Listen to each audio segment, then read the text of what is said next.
جو سفارشیں بنانے کے لیے لوگوں نے تیار کی ہوں، ہر وہ سفارش جس کے اندر تقوی ہے، ہر وہ دوستی جو تقوی کی بنیاد پر ہے، وہ تو قائم آئے گی قیامت والے دن۔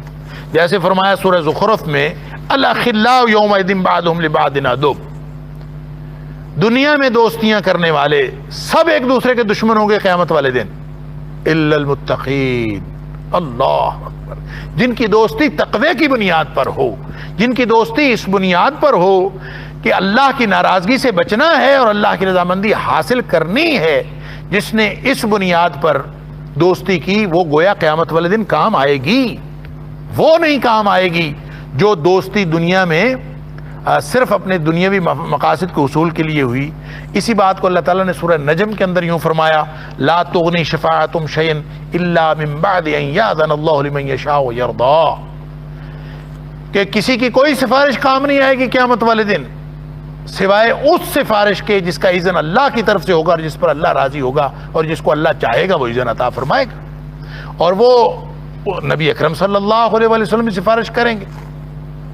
تو اس کا مطلب یہ ہوا کہ دنیا میں جو دوستیاں، دنیا میں جو تعلقات اس بنیاد پر ہوں کہ وہ تقوی کی بنیاد پر ہیں کہ اللہ کی ناراضگی سے بچنا ہے اور اللہ کی رضامندی حاصل کرنی ہے، تو ان لوگوں کو قیامت والے دن اللہ تعالی نبی اکرم صلی اللہ علیہ وسلم کی شفاعت سے بہرہ مند فرمائے، اور وہ فائدہ ہوگا ان کو، لیکن اس کے علاوہ کوئی اور سفارش، خود ساختہ سفارشی، ان کا کوئی فائدہ نہیں ہوگا۔ اور فرمایا کہ جن لوگوں نے قیامت والے دن گویا اس دن کی اس سختی سے بچنا ہے، وہ دنیا میں اللہ کی عاجزی کے نظام کی طرف آ جائیں، یقیم الصلاۃ، نماز قائم کریں، اور جو کچھ ہم نے دیا ہے اس میں سے خرچ کرتے رہیں، ينفقوا مما رزقناهم سرا وعلانیہ۔ اچھا، اس کا مطلب یہ نہیں ہوتا کہ مال خرچ کرتے رہیں، مما رزقناهم، جو کچھ ہم نے دیا ہے اس میں سے خرچ کرتے رہیں۔ اب اللہ نے صرف مال تھوڑی دیا ہے، اللہ نے جان بھی دی ہے، اللہ نے زندگی دی ہے، اللہ تعالیٰ نے وقت عطا فرمایا ہے، اللہ تعالیٰ نے صلاحیتیں عطا فرمائی ہیں، اللہ نے اولاد عطا فرمائی ہے، اللہ نے گھر بار عطا فرمایا ہے، اللہ نے مال بھی عطا کیا ہے، مال و دولت بھی عطا کیا ہے۔ جو کچھ اللہ نے عطا کیا ہے وہ اللہ کے رستے میں خرچ ہوتا رہنا چاہیے۔ اگر وہ اللہ کے لیے خرچ ہوتا رہے، آپ کا وقت اللہ کی رضامندی حاصل کرنے کے لیے لگتا رہے، آپ کا وقت اللہ کی ناراضگی سے بچنے کے لیے لگتا رہے، آپ کے جو کچھ عطا کیا ہوا ہے اللہ نے، آپ کی صلاحیتیں بھی، آپ کی اولادیں بھی، آپ کا گھر بار بھی، آپ کا وقت بھی، آپ کی ہر صلاحیت اور آپ کا مال و دولت بھی، وہ اگر اس مقصد کے لیے دنیا میں استعمال ہوتا رہے کہ اللہ کی ناراضگی سے بچنا ہے اور اللہ کی رضامندی حاصل کرنی ہے، تو اس کے لیے یہ پہلے دنیا میں جو کر لے گا اس کو قیامت والے دن فائدہ ہوگا۔ جو وہاں جا کے سودے بازی کرنے کی کوشش کرے گا وہ کوئی فائدہ نہیں۔ یہاں اس کو دنیا میں موقع ہے۔ هل ادلکم علی تجارۃ تنجیکم من عذاب علیم، ایک تجارت ہے جو تمہیں دردناک عذاب سے بچا سکتی ہے۔ وہ کیا ہے؟ وہی ہے تؤمنون باللہ ورسولہ، کہ تم اللہ اور اس کے رسول صلی اللہ علیہ وسلم کے اوپر ایمان رکھو، اور اللہ اور اس کے رسول، اللہ کے راستے میں جہاد کرو۔ اگر یہ تن من دھن سب اللہ کے راستے میں لگ جائے گا تو یہ انشاءاللہ قیامت والے دن فائدہ دے گا۔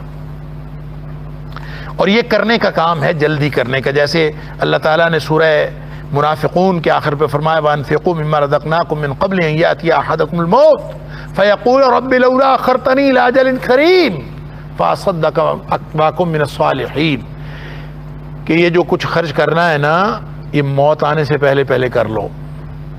موت آ گئی تو پھر جس پر موت آ جاتی ہے وہ کہتا ہے یا اللہ تھوڑی سی مہلت دے دے، اللہ اکبر، میں تاکہ خرچ کر لوں اور صدقہ کر لوں اور میں نیک لوگوں میں سے ہو جاؤں۔ پھر اس وقت مہلت نہیں ملتی۔ وَلَن يُؤَخِّرَ اللَّهُ نَفْسًا، اللہ تعالیٰ کسی جان کو ذرا بھر مہلت نہیں دیتا۔ اذا جاء اجلها، جب اس کی مقررہ وقت آ جاتا ہے تو اس کو ذرا بھر مہلت نہیں ملتی، یہ ابھی فوراً کر لینے والا کام۔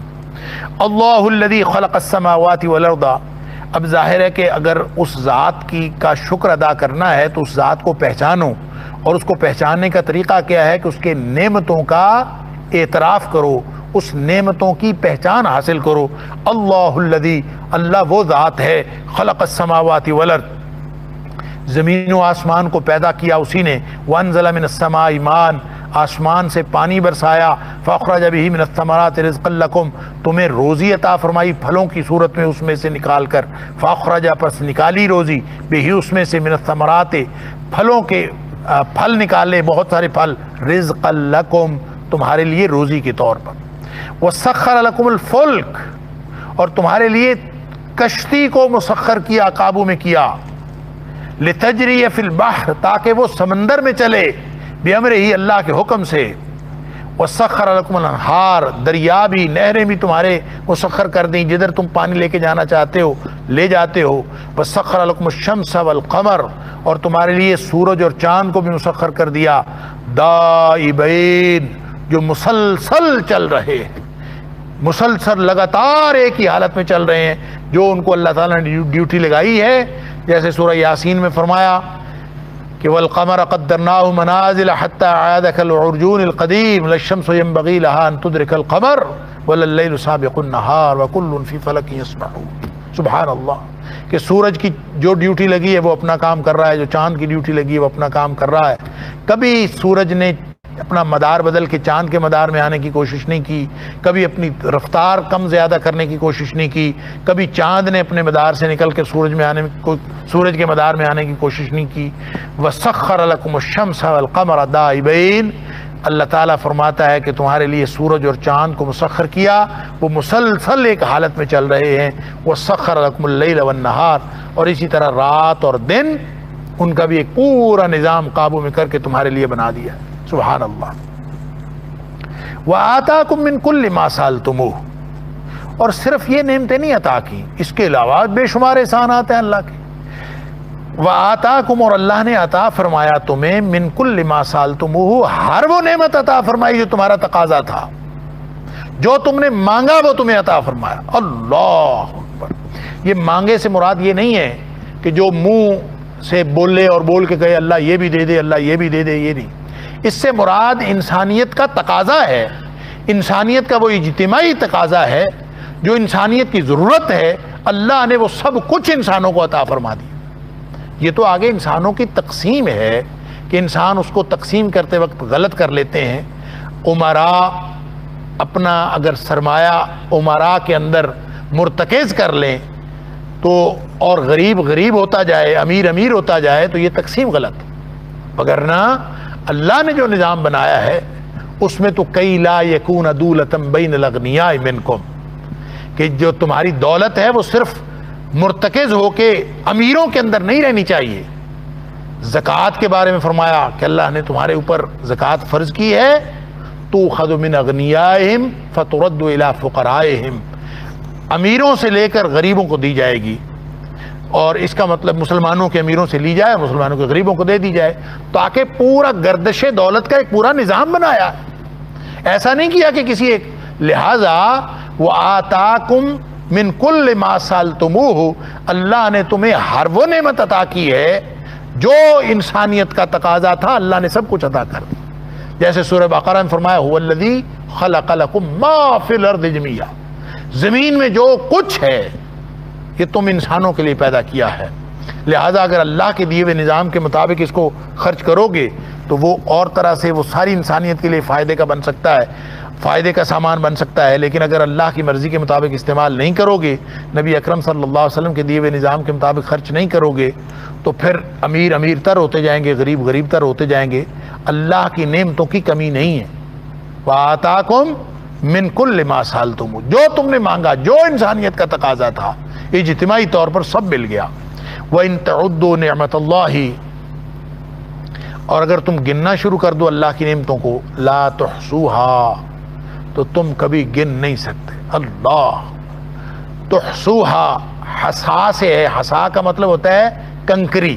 چونکہ پرانے زمانے میں گنتی کا کام کنکریوں سے لیا جاتا تھا, لہذا یہ لفظ گنتی کے مترادف استعمال ہونے لگا کہ اگر تم گننا شروع کر دو تم کبھی گن نہیں سکتے. لا تحصوها, تم کبھی اس کا شمار کر ہی نہیں سکتے. ان الانسان لظلوم کفار, انسان بڑا ہی ظلم کرنے والا اور بڑا ہی ناشکرا ہے. اللہ اکبر.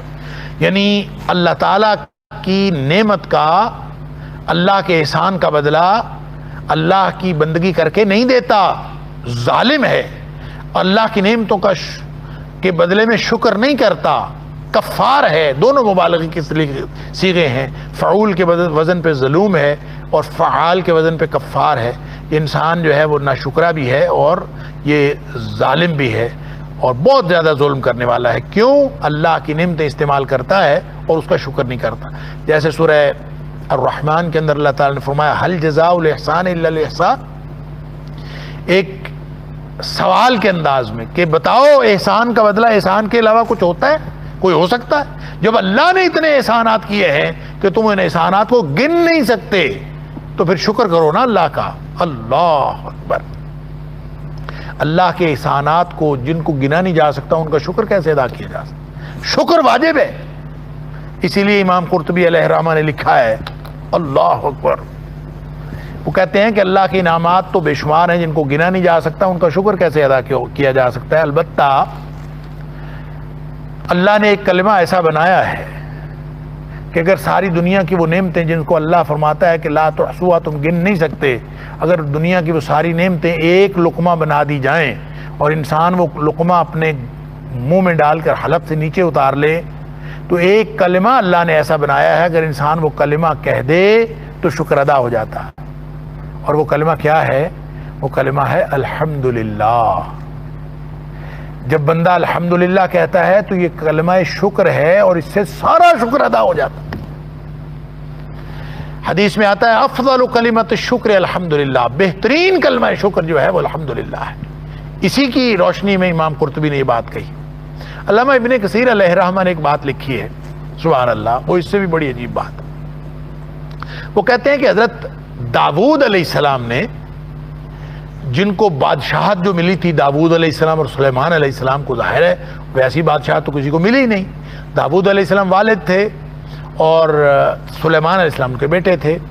تو داؤد علیہ السلام نے اللہ تعالیٰ سے عرض کیا کہ اللہ تیری وہ نعمتیں جن کو گنا نہیں جا سکتا، ہم ان تک پہنچ نہیں سکتے، گن نہیں سکتے، ہم شکر کیسے ادا کر سکتے؟ اللہ اکبر۔ تو اللہ تعالیٰ کی طرف سے ان کو کہا گیا کہ اے داؤد، دیکھو قرآن میں ہے نا اعملوا آل داؤد شکرا، داؤد کے لشکر والو آل داؤد تمہیں تو سب سے زیادہ شکر کرنا چاہیے۔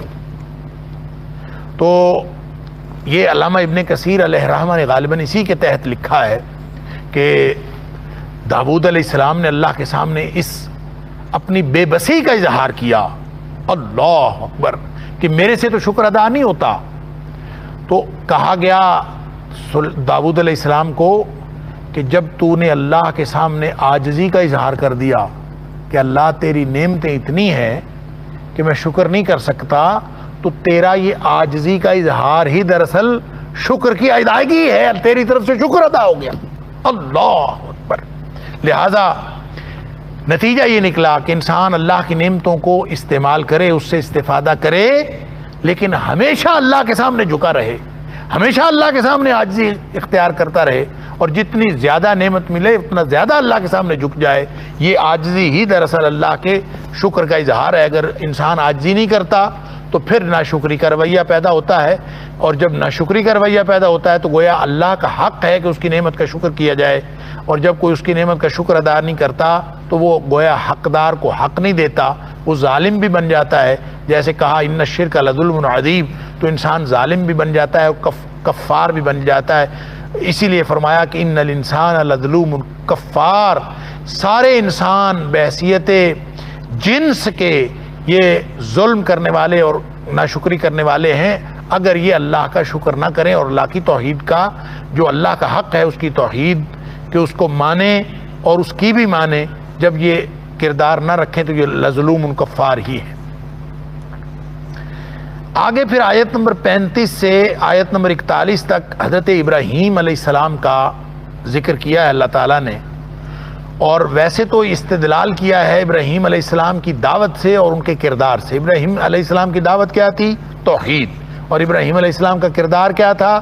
شکر کا کردار.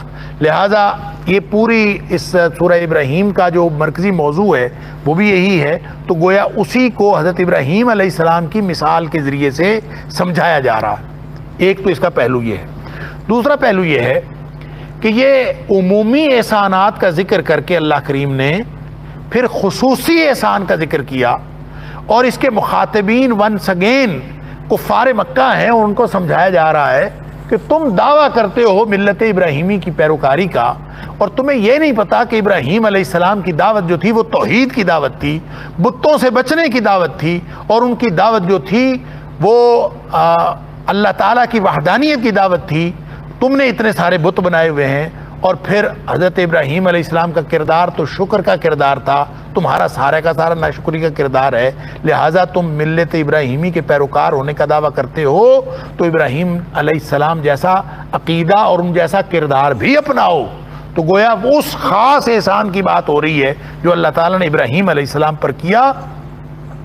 وَإِذْ قَالَ ابراہیم، اس وقت کو یاد کرو جب ابراہیم علیہ السلام نے کہا تھا، دعا کی تھی اللہ سے، رب اجعل هذا البلد آمنا، کہ اللہ اس گھر کو امن والا بنا دے.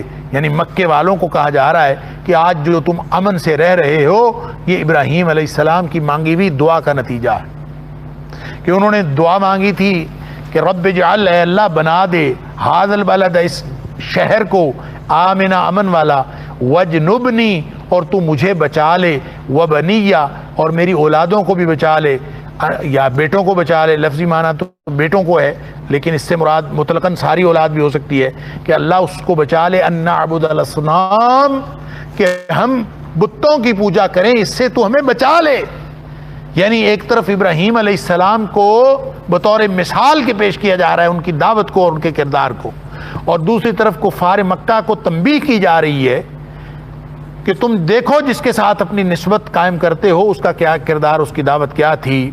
کہ وہ تو دعا کر رہا ہے کہ اللہ مجھے بھی اور میری اولاد کو بھی بتوں کی پوجا سے بچا لینا. اور تم نے 360 بت خانہ کعبہ میں رکھے ہوئے ہیں، گھر گھر میں بت خانہ ہے، اور یہ تم نے ابراہیم علیہ السلام کی ملت کی صریحاً خلاف ورزی کر رکھی ہے. رب انہن اضللن کثیرا من الناس، اے میرے رب ان بتوں نے بہت ساری دنیا کو گمراہ کر رکھا ہے. اب ظاہر ہے بت خود سے تو گمراہ نہیں کرتے، بتوں پر ایمان رکھنے کا عقیدہ گمراہ کرتا ہے. لہذا وہ لوگ جو بتوں کی پوجا کرتے ہیں وہ دراصل لوگوں کو گمراہ کرتے ہیں. لہذا لفظ تو بتوں کا، یعنی اشارہ تو بتوں کی طرف ہے، لیکن مطلب یہ ہے کہ بتوں کے پجاری جو ہیں وہ لوگوں کو گمراہ کر دیتے ہیں. فمن تبعنی فانہ منی، اب جو میری پیروی کرے گا، کیا مطلب؟ ابراہیم علیہ السلام کی پیروی، ملت ابراہیمی، جو اس کی پیروی کرے گا فانہ منی، وہ ہے میری اولاد میں سے، اس کا ہے تعلق. جاری رکھنا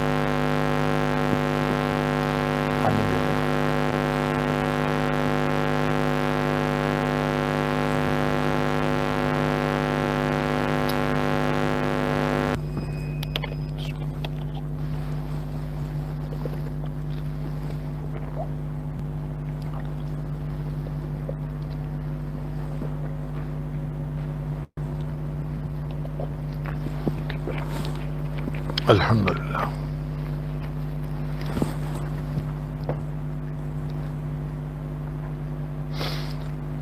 فمن تبعنی فانہ منی، پس جو میری پیروی کرے گا، من تبعنی، جو میری پیروی کرے گا، فانہ منی، وہ میری اولاد میں سے ہے.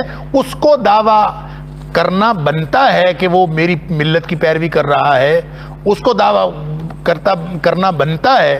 اور جس نے میری اتباع ہی نہیں کی، جو بتوں سے بچا ہی نہیں، وہ کس طرح ملت ابراہیمی کی پیروکاری کا دعویٰ کر سکتا ہے؟ ومن عصانی، اور جو میری نافرمانی کرتا ہے، فإنک غفور رحیم، پس اے میرے رب تو بہت بخشنے والا اور رحم کرنے والا ہے. پھر انہوں نے یہ بھی دعا کی، ربنا انی اسکنت من ذریتی، یعنی اس وقت کو بھی یاد کرو جب ابراہیم علیہ السلام یہ دعا کر رہے تھے، ربنا، اے ہمارے رب،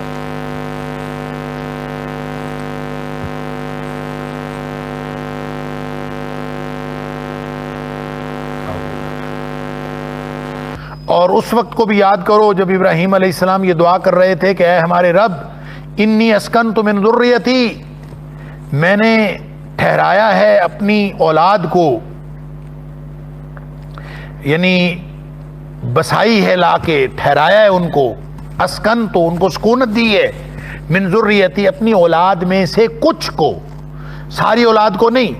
اب ظاہر ہے کہ ابراہیم علیہ السلام نے یہاں لا کے کعبہ میں کس کو بسایا تھا؟ صرف حضرت اسماعیل علیہ السلام کو، ان کی والدہ کو ہاجرہ کو اور اسماعیل علیہ السلام کو لا کے بسایا تھا، اور حضرت ابراہیم علیہ السلام کی اولاد اور بھی تھی، حضرت اسحاق علیہ السلام کا تو سب کو معلوم ہے کہ وہ تھی۔ تو مورخین نے لکھا ہے اور مفسرین نے کہ حضرت ابراہیم علیہ السلام کے 8 صلبی بیٹے تھے، یعنی معروف تو حضرت اسحاق اور حضرت اسماعیل علیہ السلام ہیں، لیکن اس کے علاوہ بھی 6 بیٹے تھے۔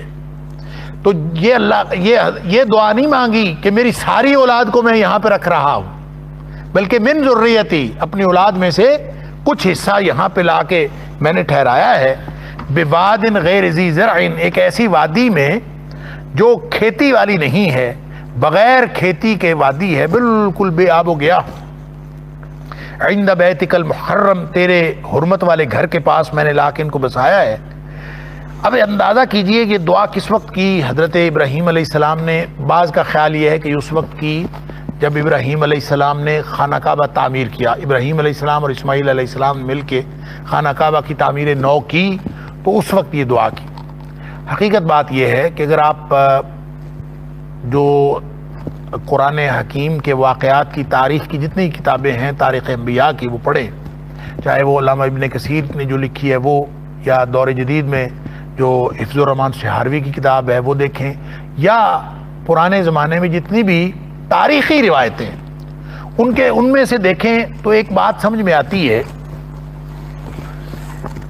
اور پھر ساتھ اس کے وہ حدیث بھی ملا لیجئے جو بخاری شریف کے اندر ہے کہ حضرت ہاجرہ جو ہے وہ پوچھ رہی تھی کہ کس وجہ سے چھوڑ کے جا رہے ہیں ہمیں۔ اب اندازہ کیجئے کہ ابراہیم علیہ السلام، ان کی زندگی کو اللہ تعالیٰ نے بڑا ہی عجیب بنایا تھا، ساری سفروں پر مشتمل ہے۔ پیدا عراق میں ہوئے، اور عراق میں پیدا ہو کے سکونت اختیار کی حضرت ابراہیم علیہ السلام نے فلسطین کے اندر، اور ساری زندگی فلسطین میں رہے، لیکن یہاں سے پھر ایک سفر کیا، عراق سے نکلے، سفر کرتے ہوئے مصر تک گئے، مصر سے پھر واپس فلسطین آئے، اور پھر فلسطین سے کئی سفر جو ہے وہ حجاز کے کیے۔ اب فلسطین جو علاقہ تھا، بلکہ وہ سارا علاقہ، صرف فلسطین کا علاقہ نہیں، وہ سارا علاقہ جس علاقے میں ابراہیم علیہ السلام نے سفر کیا ہے، وہ سارا ہی علاقہ سرسبز و شاداب علاقہ ہے، مصر تک۔ بلکہ لوگ کہتے ہیں کہ یعنی آپ عراق سے لے کر وہ مصر تک وہ علاقہ دیکھیں تو جو تہذیبوں کا مطالعہ کرنے والے مورخین ہیں، انہوں نے اس کو ایک گرین کرو کا نام دیا ہوا ہے، ایک ایسی یعنی کرو ہے کہ جو اخضر ہے، اخضر سرسبز و شاداب ہے، کہ حضرت ابراہیم علیہ السلام نے سفر کیا، اس وجہ سے وہ سرسبز و شاداب ہو گئی ان کی برکت سے، یا پھر وہ تھی ہی سرسبز و شاداب اور ابراہیم علیہ السلام اس کے اوپر سفر کرتے رہے، یہ دونوں باتیں ہو سکتی ہیں واللہ عالم، لیکن ہے یہ بالکل سرسبز و شاداب۔ اب اس میں اس سرسبز و شاداب کرو کے اندر ہی فلسطین آتا ہے۔ فلسطین کے اندر بے شمار قسم کے پھل، بے شمار قسم کے پھلدار درخت، اور ایسی اللہ تعالیٰ نے وہاں پہ نعمتیں عطا فرمائی ہیں، اس وقت بھی تھیں، آج بھی ہیں، اور ابراہیم علیہ السلام کی سکونت وہاں پہ ہے۔ اب حکم کیا ہوا ہے؟ حکم یہ ہوا ہے کہ نکلو یہاں سے اور اپنے بچے اور اپنی بیوی کو اس وادی میں چھوڑ جاؤ، مکہ میں، اور ابراہیم علیہ السلام جو ہیں وہاں چھوڑنے آ گئے ہیں اللہ کے حکم سے۔ اب وہ وادی کیا ہے؟ خشک پہاڑ ہے ارد گرد، اور درمیان میں ایک ٹیلا سا ہے، بالکل نیچے وادی میں، اس ٹیلے کے اوپر خشک پہاڑ، خشک ٹیلا، کوئی اس میں غیر وادن بوادن غیر ذی زرع، اس کی شاندار تشریح ہے کہ اللہ میں لایا تو وہاں سے تھا، اور چھوڑا کہاں ہے؟ جہاں نہ پانی ہے، نہ کوئی کھیتی ہے، نہ کوئی آدم زاد، کچھ بھی نہیں، ایک ویرانے میں لا کے وہاں رکھ دیا. اللہ اکبر. تو وہ جو تاریخ کے اندر اور حدیث کی کتابوں کے اندر آتا ہے کہ ایک پوٹلی تھیلی جو تھی وہ کھجوروں کی اور ایک چھوٹا سا مشکیزہ پانی کا وہ دیا. تو اس کی تشریح میں علماء نے لکھا ہے کہ وہ جو تھیلی کھجوروں کی تھی وہ یہ نہیں تھا کہ وہ بہت بڑا تھیلا تھا کھجوروں کا. بالکل چھوٹی سی پوٹلی, ایسے جیسے جراب کے اندر کھجوریں آپ ڈال دیں وہ کتنی سی بڑی تھیلی بنے گی, اتنی سی کھجوریں تھیں اور چھوٹا سا مشکیزہ پانی کا وہ دے کے تو چل پڑے واپس. کعبہ ابھی تعمیر ہی نہیں ہوا تھا, ایک ٹیلا سا تھا, اس کی ٹیلے کے اوپر بٹھایا چھوٹا سا بچہ اور اس کی ماں کو اور چل پڑے. اندازہ تو کیجیے. تو حضرت ہاجرہ جو ہے وہ پیچھے گئیں اور پوچھتی ہیں کہ کیوں چھوڑ کے جا رہے ہو, وجہ کیا ہے, اور پوچھتی جا رہی ہیں. حضرت ابراہیم علیہ السلام جواب نہیں دیتے. بخاری شریف کے اندر یہ ہے. بالآخر خود ہی خیال آیا حضرت ہاجرہ کو کہ یہ اللہ کے حکم کے بغیر تو کوئی کام کرتا ہی نہیں. تو پھر پوچھا خود ہی. حضرت ابراہیم علیہ السلام نہیں بولے, انہوں نے کوئی جواب نہیں دیا. تو خود ہی پوچھا اللہ امرک بہذا, کیا اللہ نے حکم دیا, کیا اللہ نے آپ کو اس بات کا حکم دیا؟ اس کے جواب میں ابراہیم علیہ السلام فرماتے ہیں نعم, اللہ نے حکم دیا. بس پھر کیا تھا, یہ ایسا عجیب خاندان ہے سبحان اللہ. یہ سنتے ہی حضرت ہاجرہ تو شیر ہو گئی, جیسے دلیری آ گئی, اور پہلے جو ڈر رہی تھیں وہ سارا ڈر ختم ہو گیا. تو پھر پیچھے ہٹ گئی. اور بخاری شریف کے الفاظ ہیں کہ پھر کہا, حضرت ابراہیم علیہ السلام کو کہا کہ ٹھیک ہے پھر تو جا, اذن لا یضیعنا, اگر اللہ نے حکم دیا ہے تو وہ کبھی بھی ہمیں ضائع نہیں کرے گا. آپ نے جانا ہے تو اب تشریف لے جائیں. اور مورخین نے لکھا ہے کہ ابراہیم علیہ السلام جب وہاں سے چلے, آپ اندازہ تو کیجئے اللہ تعالیٰ نے انسانوں کو اپنے اہل و عیال کے لیے کتنے نرم دل دیے ہوتے ہیں. سب سے زیادہ مخلوق خدا کے لیے جو نرم دل ہوتے ہیں وہ انبیاء کے نرم دل ہوتے ہیں, اور پھر اپنے اہل خانہ کے لیے. اللہ اکبر. تو کس دل سے چھوڑ کے جا رہے ہوں گے, لیکن اللہ کا حکم ایک طرف. اور اس موقع پر کہتے ہیں کہ ابراہیم علیہ السلام وہاں سے چل پڑے اور ذرا تھوڑا سا نیچے اتر گئے. یعنی ان پہاڑوں سے آپ دیکھیں مکہ کو تو اندر وادی ہے, ارد گرد پہاڑ ہیں, اب اس سے نکل جائیں تو اگلی طرف تھوڑا سا جب وہ نظروں سے اوجھل ہو گئے تو وہاں پہ کھڑے ہو کے حضرت ابراہیم علیہ السلام نے دعا کی کہ یا اللہ میں یہاں چھوڑ کے جا رہا ہوں, ربنا انی اسکنت من ذریتی, میں اپنی اولاد کو چھوڑ کے جا رہا ہوں, بواد غیر ذی زرع, ایک ایسی جگہ پہ جہاں پہ کھیتی کوئی, وہ سرسبز زرخیز جگہ ہے جہاں سے آئے ہیں, وہاں پہ شاندار پھل ہیں, وہاں پہ ہر طرح کی نعمتیں ہیں, لیکن میں یہاں چھوڑ کے جا رہا ہوں. اور اس لیے وہاں پہ ساتھ ہی دعا کر دی عند بیتک المحرم, اللہ تیرے کیونکہ ابراہیم علیہ السلام کو تو بتا دیا گیا تھا کہ یہاں پہ کعبہ ہے, بعد ازاں تعمیر بھی کرنا ہے. ابراہیم علیہ السلام کو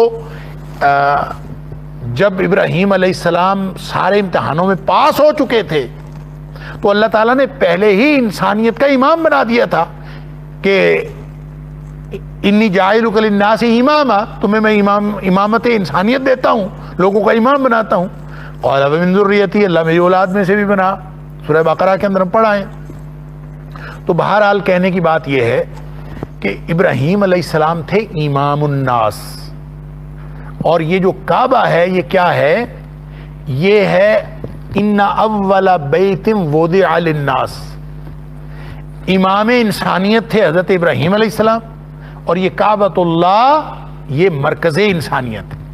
لہذا امام انسانیت کو حکم ہوا کہ مرکز انسانیت پہ اپنی اولاد کو چھوڑ کے آ, لہذا وہ اولاد کو وہاں چھوڑ گئے. بعد میں ابراہیم علیہ السلام جب دوسری تیسری دفعہ آئے ہیں اور اسماعیل علیہ السلام